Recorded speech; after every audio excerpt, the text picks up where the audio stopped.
So the last time we were here, I was putting the rocker arms and push rods in,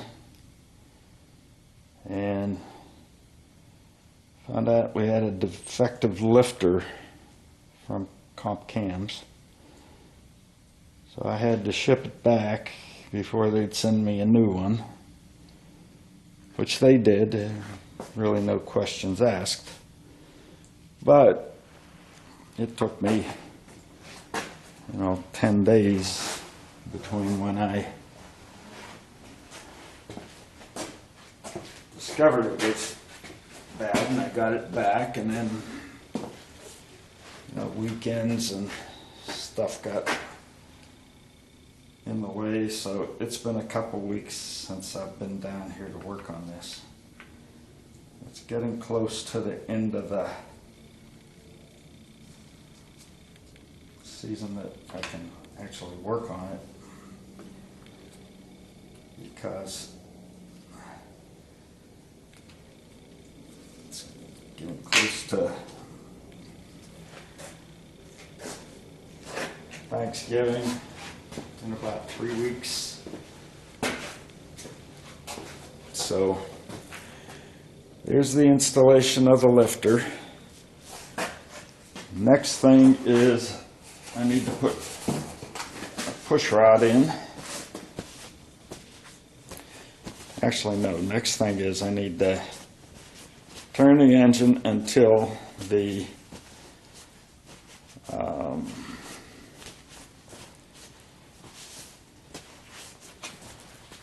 exhaust valve starts to open. So I need a 5/8" wrench to turn that bolt. The crank bolt.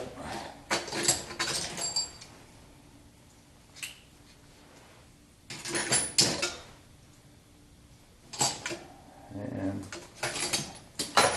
probably not going to be able to do it with a 3/8" ratchet, so that means I'm going to have to move some stuff off the top of my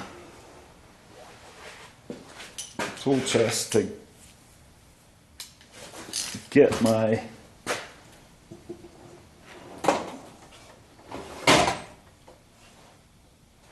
half-inch socket set out. That's actually where I have my breaker bar. I'm going to try it first with the 3/8, but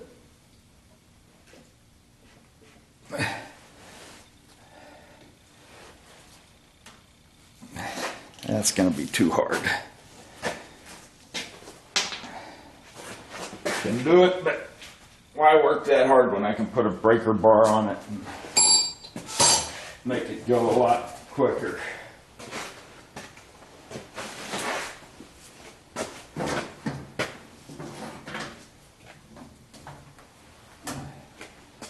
Fortunately, there's not a whole lot of stuff on top of the tool chest. Let's see if I can get a 5/8 here real quick. No, of course not. There we go. And I think what I just saw is I think that lifter is kind of starting to open already, so it's past the point where I need it to be, so I'm going to have to turn this over.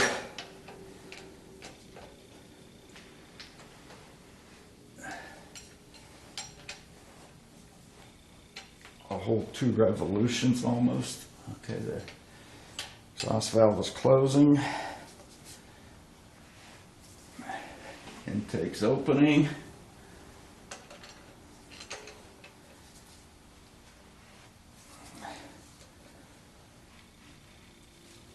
Intake is closing.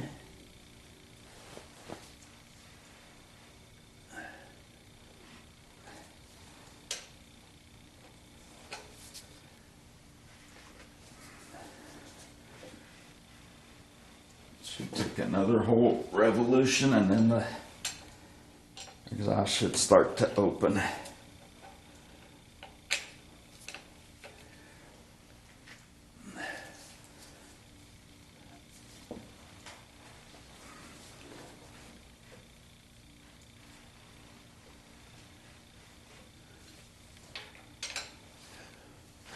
in the way of that camera. There, the exhaust valve's starting to open. So, time to put in the intake push rod and the intake rocker arm.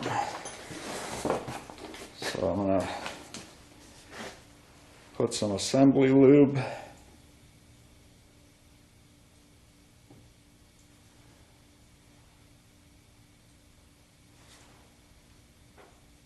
on the push rod.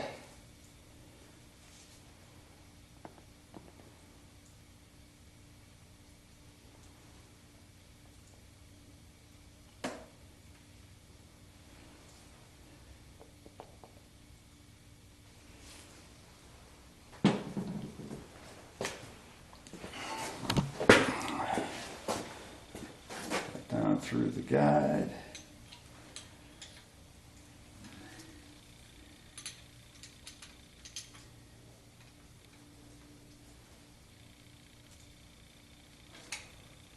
To the lifter for the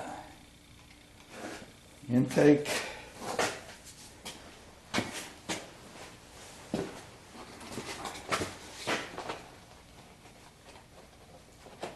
Grab a rocker arm.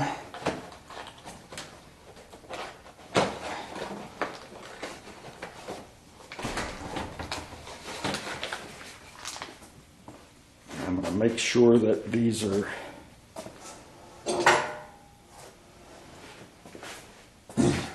on the right way this time. If you watched the other video, I had to flip some of them over, and that's actually when I found that this one was broken.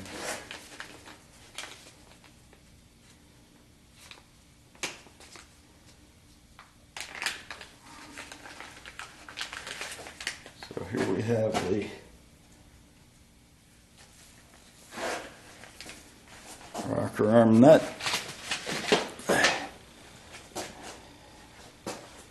And we move the lifter up and down until we get zero play, zero lash.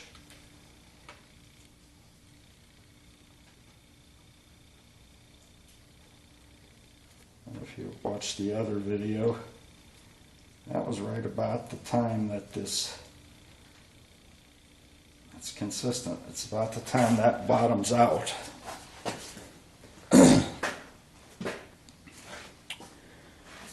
That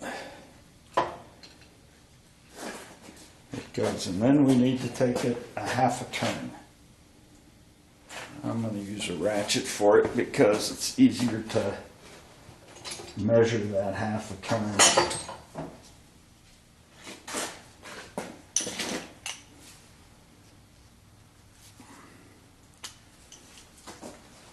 With a ratchet, because you can put the socket on the nut and then get it to a position where it's easy to measure the half a turn.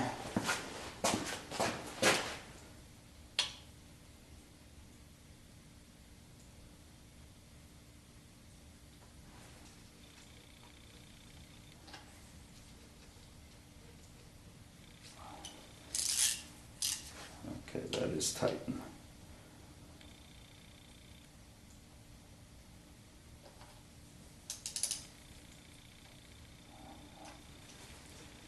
Well, I guess it's not as easy as I said.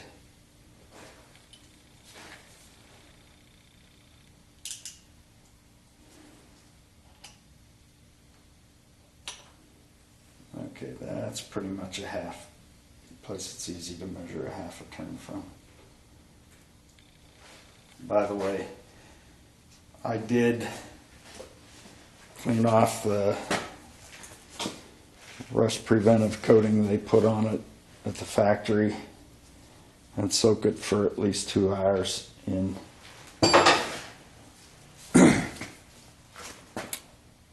oil. So next thing I have to do is set the exhaust valve, which says to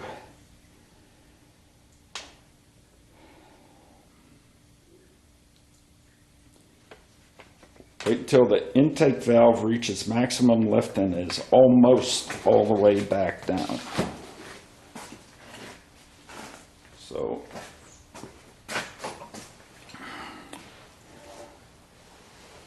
this time we're watching the intake valve right there.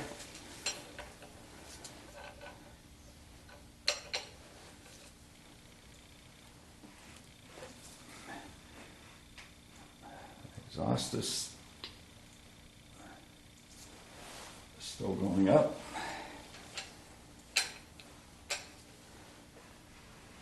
Exhaust is going down. Intake going up.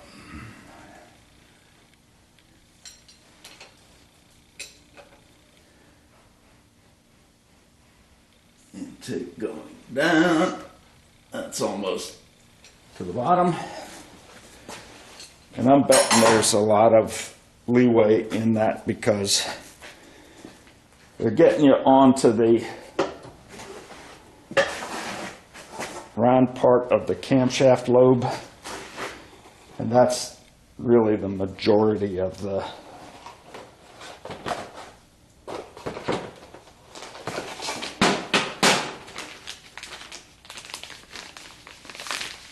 lobe.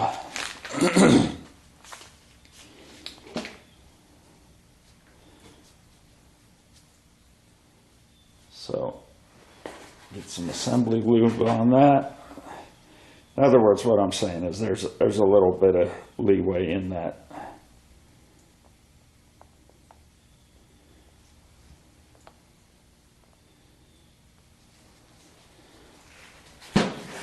So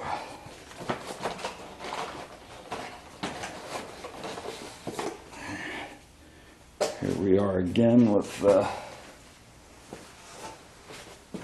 push rod.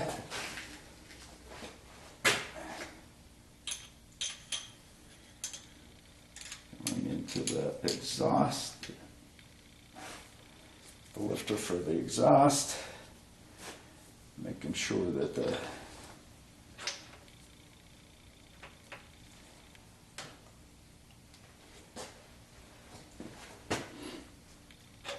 not in the seat pocket, right? Making sure that the push rod is in the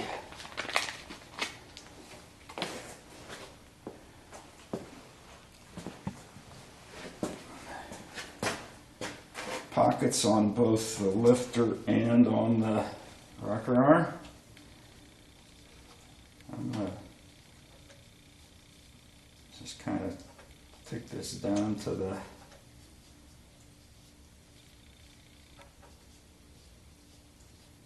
till it bottoms. Okay, and back it off till I get some play. Yep, right on the bottom is where it needs to be. The other thing I have to do is I have to set those set screws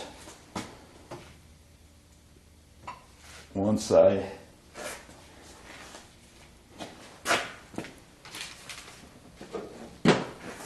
am finished with the half a turn of preload. So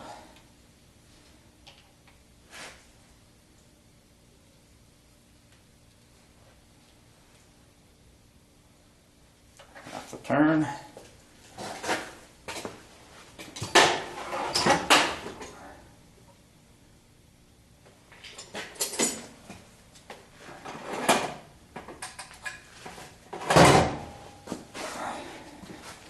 Going to move that a little bit so you can see the rocker arm better.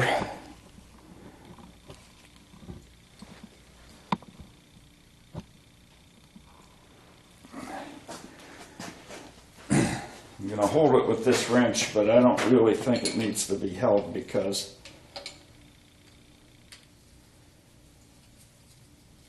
that's got some pressure on it since it's got preload on it. so that's bottoming out. Here we go, tightening. I didn't use a wrench on the other ones, I don't think. And they didn't move. So.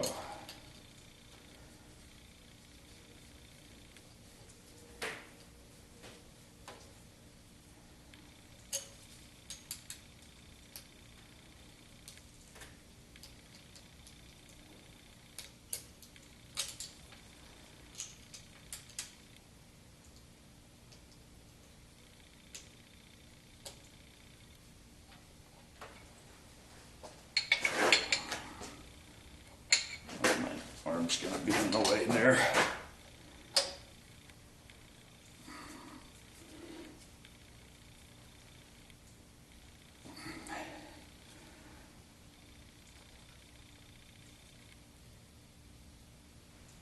Okay.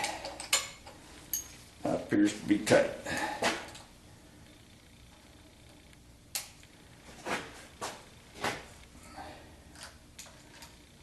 Now the next thing I'm going to do, just because this is getting to the end of the easy opportunities to do it, I'm going to run the drill on the oil pump for a bit. Pump some oil through.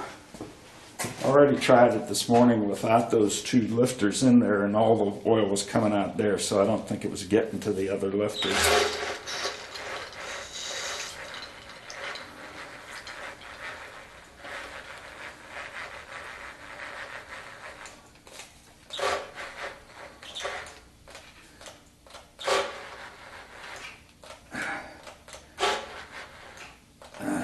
Dang batteries. I could hear it going through those lifters.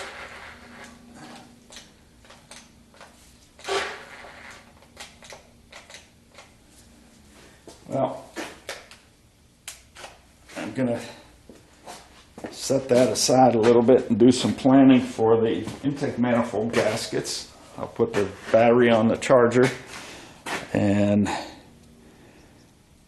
once I've done the planning, I should have enough juice to turn that a few times. So the battery's been on the charger for a bit while I scoped things out, tried to get more information from the internet, ended up calling my machine shop.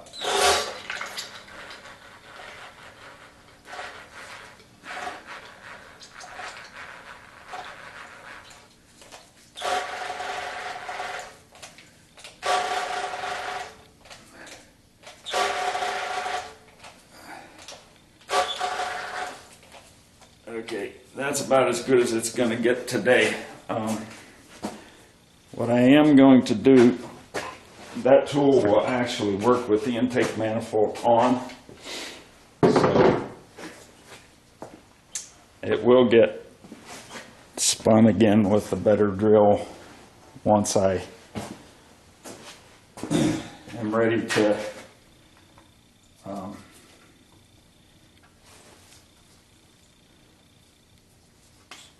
do this.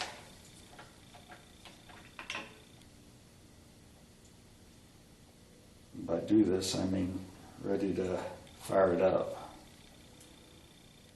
Be the last thing I do before I put the distributor in.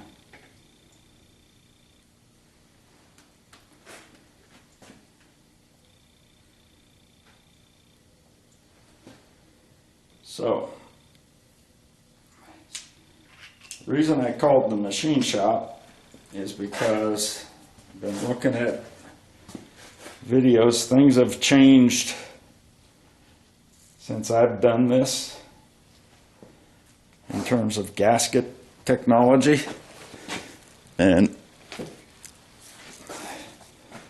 Felpro, who makes these gaskets, says you don't really need to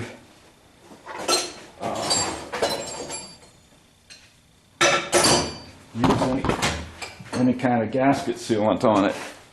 And I look on the internet and everybody's saying use sealant on it. So apparently not too many people Trust Velcro. So they said to put a very, very thin layer of RTV around this and then seal all the bolt holes that go into the oil jacket. Now these on the ends, I would have thought that was blind, but it's got oil in it, so it's not blind, and I just got oil over my nice clean surface, so I'm going to have to clean that out. So those bolts do go into the valley here, and I don't think all of the end ones are open, but obviously this one is. So I'm going to put it in all of them. It'll just be a very tiny thing to do. So I'm going to have to try and soak the oil out of this hole.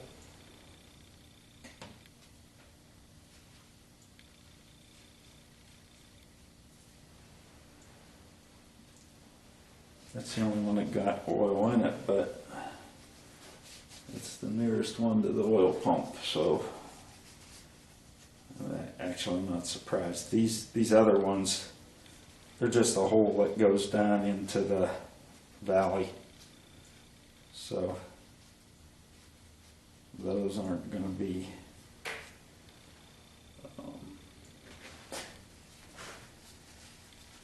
having oil pumped into them.